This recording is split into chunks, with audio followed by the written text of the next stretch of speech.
मद नेला आउ एक जीवन मशाणी मृतदेह जबत कला पुलिस चिकिटी मद मृत्यु विभीषिका लोकों मनरू न लिभुणु दिगपहंडी भीष्मगिरी ग्राम में मद आउ जड़े युवक मृत्यु होता परिवार और ग्रामवासी अभियोग कर दिगपहंडी पुलिस खबर पाई श्मशान मृतदेह जबत कर ब्रह्मपुर मेडिकल को व्यवच्छेद पठाई।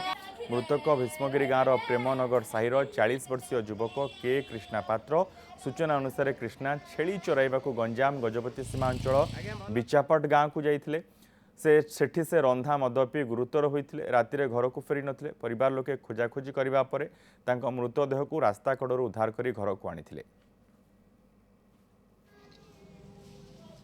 छेली अड़े धरी गले दादा बेले मिसैकरी सेठू मिसाइले कहले मुझे शोचे कहले सार सेकंड आइलु जब भी पिंती पीले भी ना भाटी आड़ ना गाँव घर रूम पलासती अब काली आम भाविल पलास सार आसले छेली धरी तले गलु गलु जमी सार से पड़ी से मदरे लोकटार जीवन जाइए मद ही परिवार को आज सर्वशांत करदेला।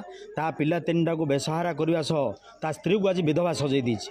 तेणुक आम अंचलवासी तुरंत सरकार पाखे दाबी रखुचु जे रंधा मद जो जगार चली तुरंत अनुसंधान कर बंद करा जाऊ। मद मद खाई मर जाओ कौन मरनी मद खाई मद खाई पदार पड़ी खरारे एमती रही जाता देखी पारे दिन आईन बेले इनक्वारी कलर काली खोजिकी धरिक